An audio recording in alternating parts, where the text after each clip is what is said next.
Olá, pessoal! Meu nome é Marise Souza, sou aluna do segundo período de Letras e Literatura UF Consórcio CEDERJ. Estamos fazendo uma revisão para a P1 de Linguística 2 e as questões de revisão da aula 7, Léxico e Computações Lexicais, parte 1, vão ser aqui apresentadas. Vamos lá? Eu estou começando a perceber que essa coisa do léxico está entrando na minha língua aí. Só que de uma forma um pouco assim difusa, sabe? Eu acho que lá na aula 10 isso aí vai se completar. Então vamos fazer aqui uma tentativa.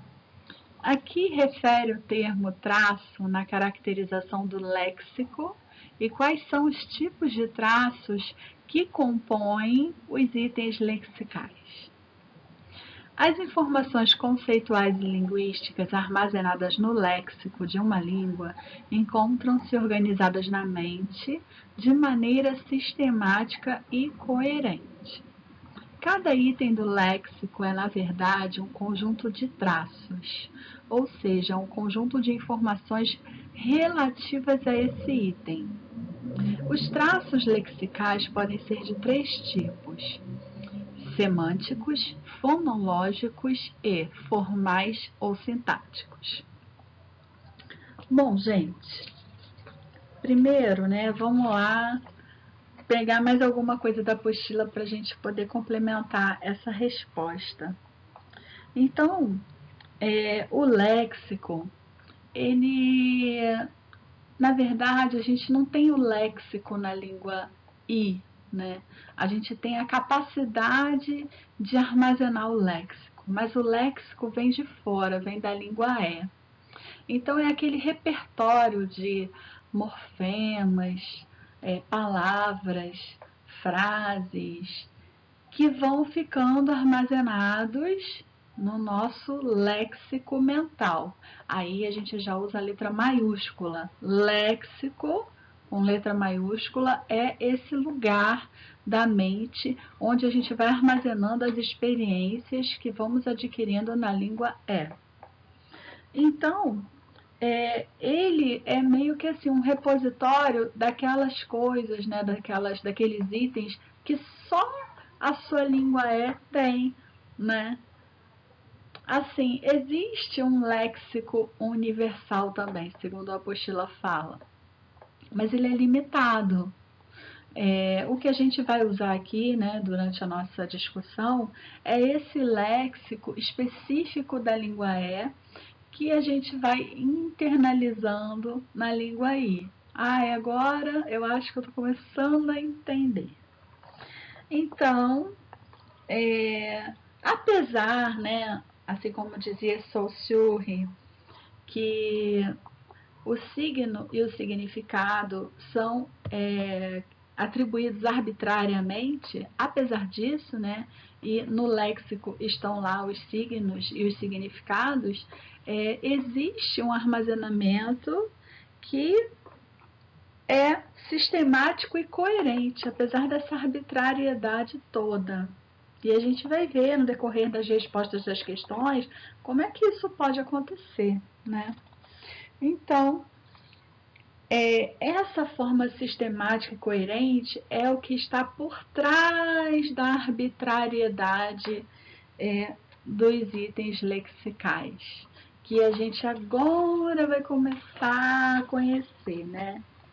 Então, o léxico ele é um componente da cognição humana. Morfemas, palavras, expressões idiomáticas são estocados na nossa mente, naquele léxico com L maiúsculo. E aí é que acontece, né? Lembra que a gente falou daquela linha de montagem das expressões linguísticas, né? Então, o léxico é o primeiro. Ele é a matéria-prima, achei a palavra. É a matéria-prima. Então, a gente vai lá pegar, né? Quanto maior é o meu repertório da língua maior é esse meu léxico mental, né não, gente? Então, eu faço lá, cato os itens lexicais e exponho para o sistema computacional, que é o que, gente? A sintaxe, né? E aí, a sintaxe vai fazer exatamente o quê, né?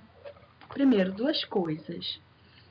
A língua, ela vai se relacionar com o sistema conceitual intencional, que seria aquele plano de conteúdo, de significado, de lógica, a letra grega lambda, né? Então, quando a língua se relaciona com esse sistema lógico, a gente diz que são traços lexicais semânticos. Então, ali nos léxicos, a gente tem já uma unidade de sentido, né, que vai dar lógica aos itens lexicais. No outro momento, a língua vai se relacionar com o sistema articulatório perceptual, ou seja, a segunda interface. Agora a gente está integrando os conteúdos, né? O que eu falei antes, que era o sistema lógico, conceitual, intencional, era a primeira interface. Então, a língua vai se relacionar com esse sistema articulatório, perceptual, e aí a gente vai falar os sinônimos aqui, né? Sensório-motor, é o plano da forma, é a fonética, é aquela letrinha pi grega. Aí a gente tem os traços lexicais fonológicos, que são os sons. Então, quando a gente vai armazenando da língua os itens lexicais no nosso léxico maiúsculo mental, a gente vai armazenando com esses dois elementos, tanto semânticos quanto fonológicos, para depois o sistema computacional transformar isso daí numa frase, num sintagma que possa ser, que possa ter aquela interpretabilidade, né, que a gente falou anteriormente.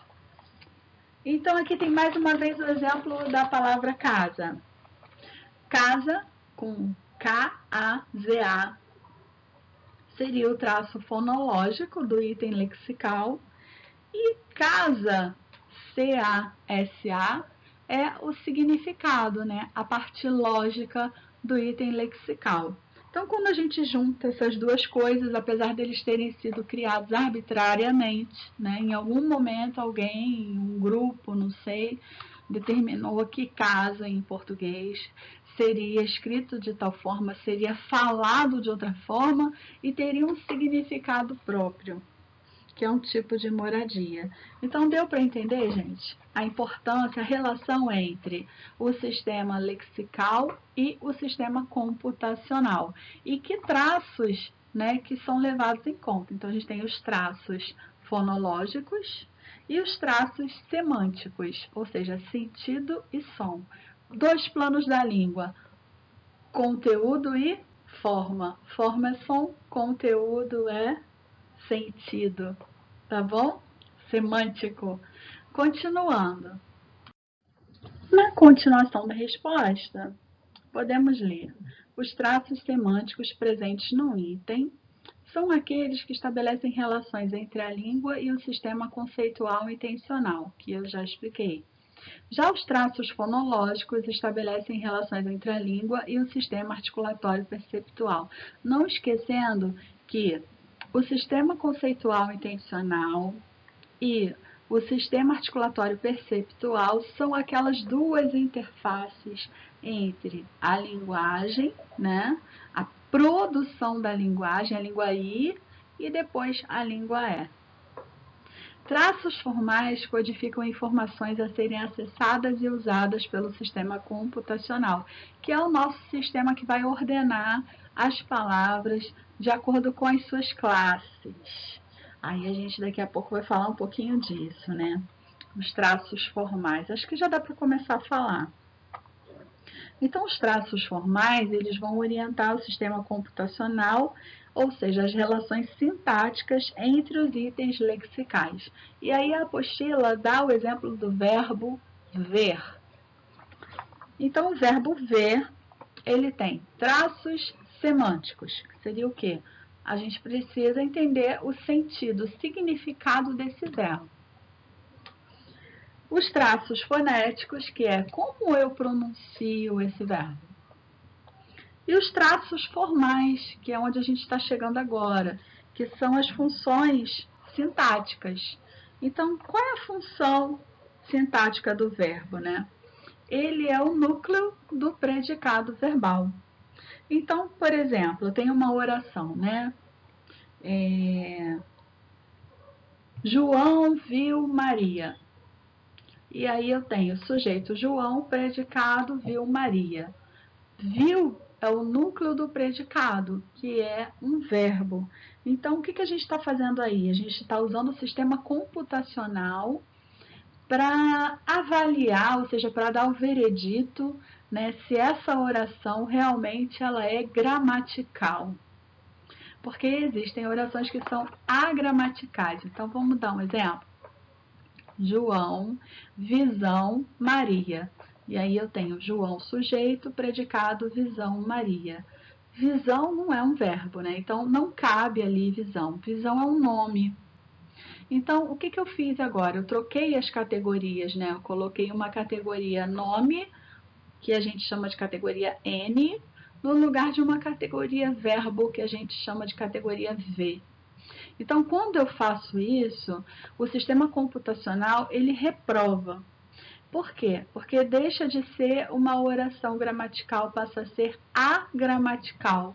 E aí não tem sentido, não tem lógica. Lá no finalzinho, né, que a gente falou que a última aprovação é justamente a da lógica, né, do sentido final de tudo, aí o filtro, né, vai barrar. Mas tem gente que não tem muito filtro, não. Enfim.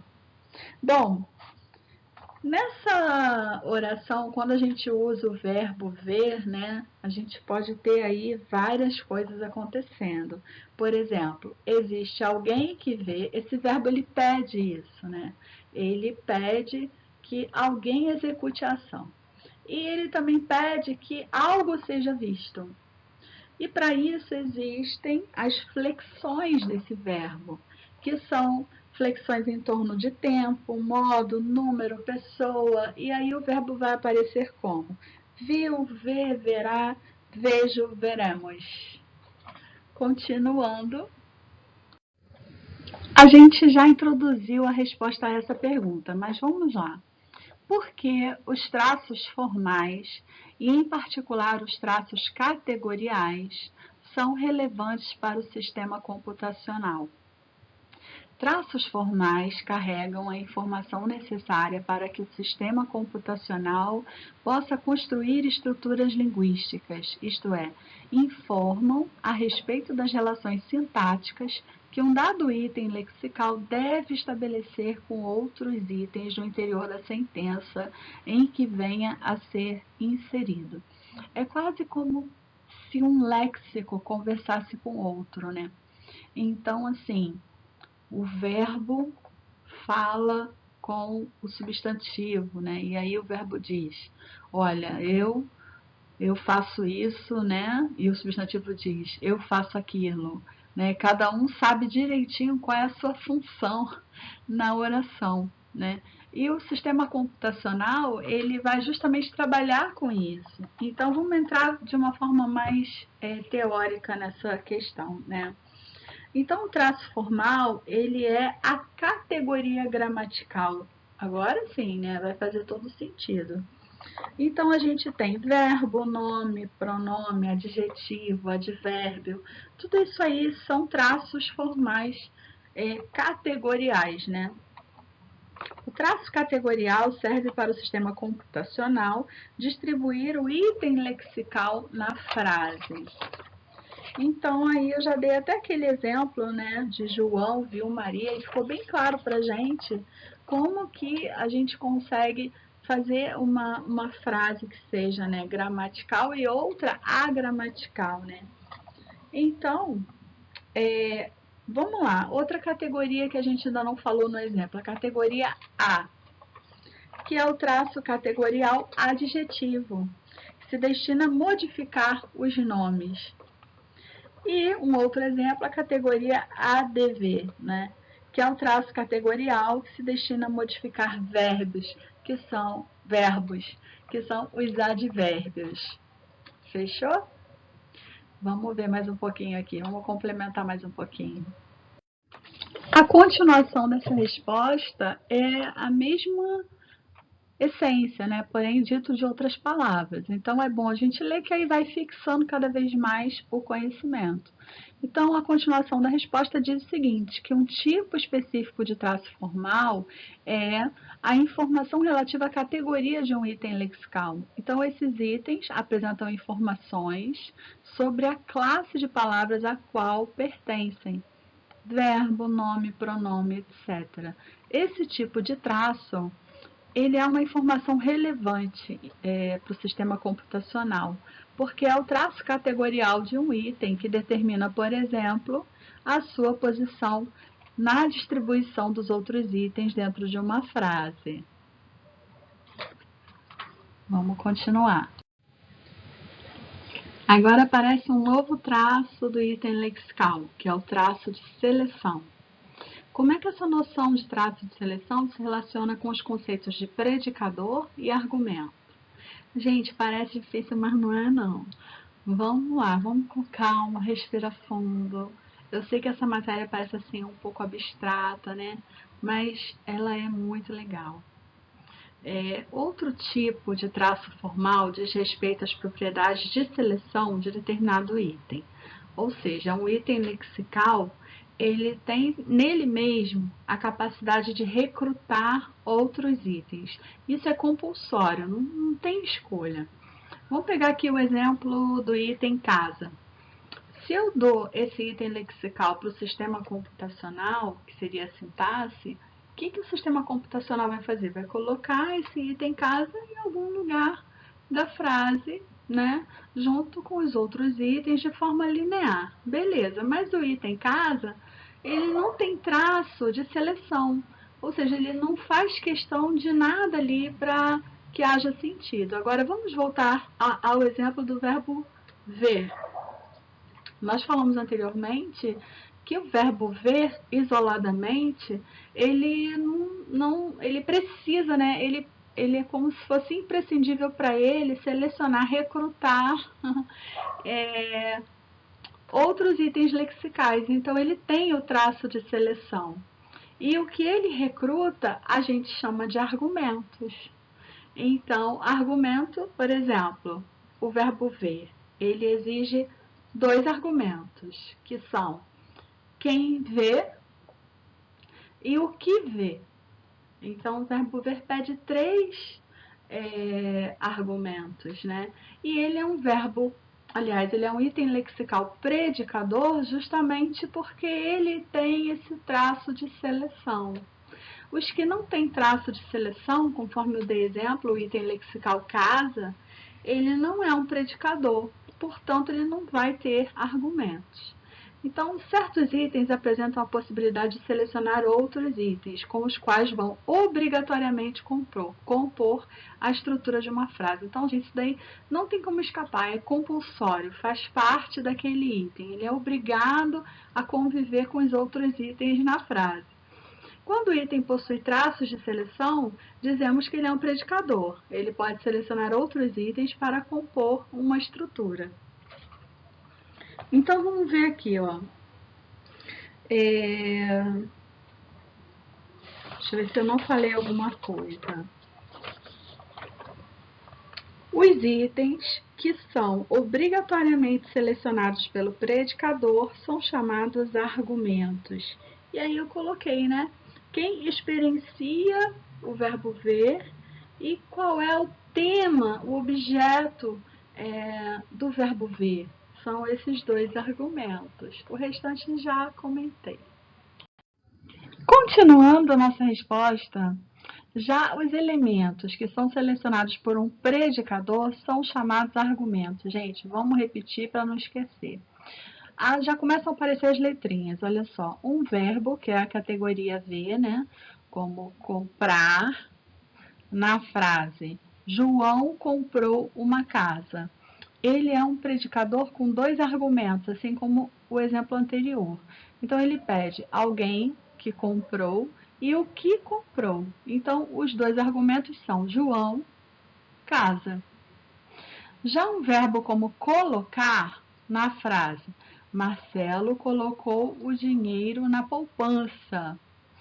Esse item lexical colocar, né, ele pede 3 argumentos. Quem colocou, o que colocou e onde colocou.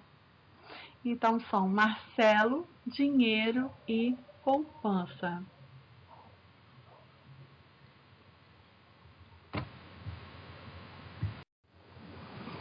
O que seria a estrutura argumental de um item? Então, agora a gente vai entrar com uma nova visão, né, dos itens lexicais, que é a estrutura argumental. Chamamos de estrutura argumental ao conjunto de informações associadas a um item do léxico que dizem respeito, 2 pontos, ao número de argumentos que um predicador possui, pode ser 1, 2, 3 argumentos, ao status do argumento ou argumentos com respeito ao seu predicador. O argumento ele é complemento ou ele é especificador. As restrições semânticas e formais que os argumentos devem ser submetidos no momento da seleção pelo sistema computacional. Então, vamos comentar um pouquinho. Voltando ao exemplo do verbo ver. Ele é um predicador, né? Então, ele tem esse traço de seleção. Ele vai lá e recruta 2 itens lexicais, que a gente chama de argumentos. Que argumentos são esses? Quem vê e o que vê. Tá legal, a categoria é N, letra N. Mas não são só os verbos que são predicadores, né? Vamos usar aqui um exemplo de um nome. Visão, categoria N. Visão, visão de alguma coisa. Então, a visão do dia maravilhoso, né? A visão da casa o emocionou. Tá lá na apostila um exemplo desse, né? Só que visão é visão de alguma coisa. Então, ela recruta apenas um argumento, né? Mas mesmo assim, ela é um predicador. Agora, vamos analisar o predicado nominal, quando o verbo, né, não é um núcleo. O verbo ali ele tem uma função de ligação. Então, a gente chama de verbo funcional. Ele não é um verbo de ação, né? Então, no predicado nominal, o predicador é um adjetivo, categoria A maiúsculo. Por exemplo, os políticos estão conscientes de suas responsabilidades. Já vimos aí que tem o verbo de ligação, o predicado é nominal e o núcleo do predicado é um adjetivo, conscientes. Então, o adjetivo ele também é predicador, ou seja, ele pede 2 argumentos, né? Quem está consciente? Os políticos. Do que estão conscientes? Das suas responsabilidades. Legal isso, né? A gente sai um pouco da visão, vamos dizer, limitada, né? De que só o verbo tem essas funções. Então, gente, só para complementar, o verbo estar não possui traços de seleção, portanto, não é um predicador. E aí eu volto àquela classificação, né? O verbo ver, a gente chama ele de verbo lexical, enquanto que o verbo de ligação ou os verbos auxiliares a gente chama de verbos funcionais, que, segundo a apostila, serão vistos nas próximas aulas. Vou comentar mais um pouquinho dessa questão no próximo slide. Faltou falar um pouquinho dessa parte, né, da resposta. O status do argumento ou argumentos com respeito ao seu predicador. Ou seja, se o argumento é um complemento ou se é um especificador. Então, a gente pode responder isso, assim, complementando com dados da apostila, dizendo o seguinte, que o argumento externo, ele é denominado de especificador, enquanto que o argumento interno, ele é o complemento. O número de argumentos que um predicador pode ter varia de 1, que é o mínimo, até 3, no máximo. Quando passa de 3, ou é menos de 1, você incorre no risco de agramaticalidade da sentença. Isso no caso do predicador, tá bom? Então, voltando. Quando a gente tem o predicador com a setinha virada para complemento, a gente chama isso de quê? É o status de complemento, ou seja, o predicador vem antes. Então, normalmente o complemento ele é um tema, um objeto. Agora, quando a gente tem assim, especificador, predicador, e a setinha está na direção de predicador para especificador, o que a gente entende? Que o especificador, ele é o agente, ou seja, ele é o sujeito. Ele vem antes do predicador, mas ele também é um argumento, percebe? Só que ele não é um argumento tão imediato quanto o complemento. Bom, então vamos aqui dar um exemplo, né? João viu Maria, meu Deus, João está cansado de ver Maria. Então, João é o especificador. Ele é um complemento, só que ele está vindo antes do predicador, né? Que é viu. E aí Maria seria o complemento do predicador viu. Deu para entender? Vamos falar agora dessa outra parte aqui, ó. As restrições semânticas e formais a que os argumentos devem ser submetidos no momento da seleção. Bom, primeiramente, né?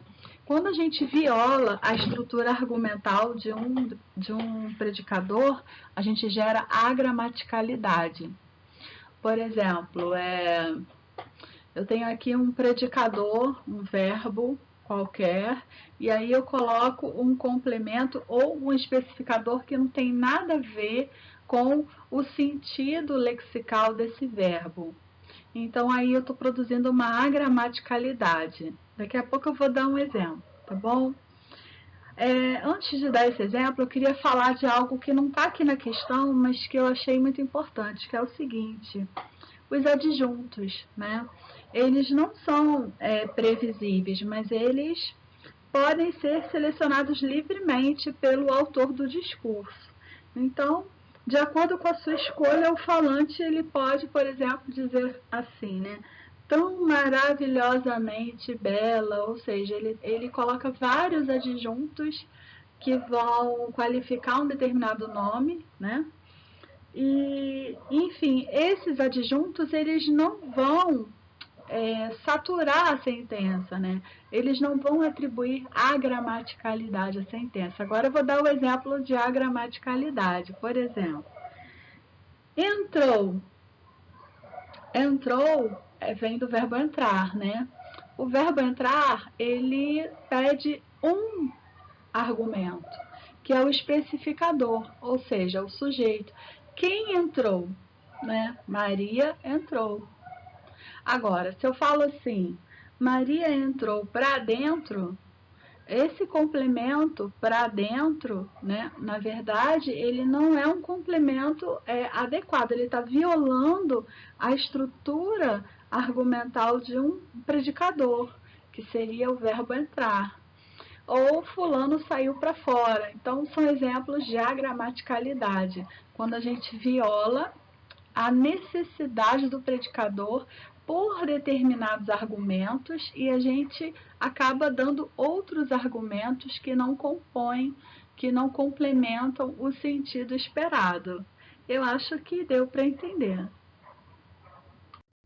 Por que dividimos os argumentos em internos e externos? Vamos entender um pouquinho isso. Os predicadores, que podem ser um verbo, um nome, um adjetivo e até mesmo uma preposição ou até mesmo um advérbio, né? Possuem limitações quanto ao número de argumentos que podem selecionar. Então, o número de argumentos, a gente já falou que vai de 1 a 3. Seja qual for a quantidade de argumentos selecionados, há somente duas maneiras por meio das quais o sistema computacional pode estabelecer uma relação sintática entre um predicador e seu argumento. Então, isso aqui eu já expliquei, né?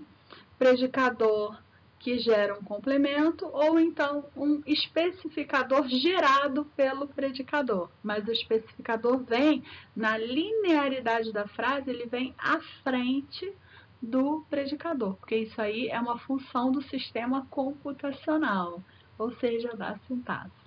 Vamos para a continuação dessa resposta? Continuação da resposta, ou seja, um argumento, que é aquilo, né, que é evocado pelo predicador para construir uma sentença, sempre assume um status em relação ao seu predicador. Ou esse argumento vai ser um complemento, ou ele vai ser um especificador. Acho que ficou claro, né? O complemento de um predicador é também chamado de argumento interno, enquanto o seu especificador pode ser denominado de argumento externo. Então, gente, é uma forma de designar, né? Esses nomes refletem a maior imediaticidade. Então, assim, quando eu falei lá, né, que o complemento que vem depois do predicador, ele é algo mais necessário, mais imediato, assim, que vem rapidamente como resposta, né, é uma relação interna entre o predicador e o complemento. E existe uma menor imediaticidade entre o especificador e o predicador, ou seja, uma relação externa. Tá bom? Acho que deu para entender, né? E por último, eu meio que adiantei, né? Eu nem lembrava que tinha essa pergunta aqui na aula, mas foi bom. Agora a gente repete e grava, né? Aonde está a linguagem? Na sua cabeça. Qual a diferença entre argumentos e adjuntos? Bom, os argumentos são elementos cuja ocorrência na sentença se encontra prevista. Ou seja, eles são essenciais, eles têm que estar ali, senão a sentença não vai ter aprovação daquela interface lógica, né? Que depois vai enviar para a interface sensório-motora. Eu acho que eu estou conseguindo captar o conteúdo. Ai. Bom, então, está prevista nos traços formais que fazem de certo item lexical um predicador, né? O predicador ele já vem já sabendo o que, que ele quer, né? Já sabe o que, que ele precisa. Se for um especificador, é o agente, né? O sujeito daquela ação do predicador. Se for um complemento, é o tema, é o objeto do predicador. Então, ele está bem resolvido. Uma sentença que deixe de realizar um ou mais argumentos selecionados por um predicador, ou que realize mais argumentos, né, aquilo que eu já expliquei, acaba ficando agramatical. Diferentemente dos argumentos, os adjuntos, eles não são previsíveis, né? E aí o que, que acontece? Ali na formalidade da língua I, né? Os adjuntos, eles são como assim, bijuterias. Aí eu vou lá, por exemplo, agora eu tô sem brinco, né? Mas eu posso colocar um brinco, eu posso colocar um arquinho, eu posso colocar um colar, uma pulseira, um anel. Tudo isso vai dar uma cor, um enfeite, né, à minha pessoa. Assim também na sentença. Os adjuntos, eles não estão formalmente previstos, né, pela necessidade da compreensão da sentença. Mas o indivíduo, na hora em que ele planeja o seu discurso, ele pode acrescentar os adjuntos. A gente tem adjuntos adnominais, adjuntos adverbiais, né? E os adjuntos, então, eles não têm nada a ver com a gramaticalidade da sentença. Tá legal? Gente, bons estudos e até o próximo vídeo.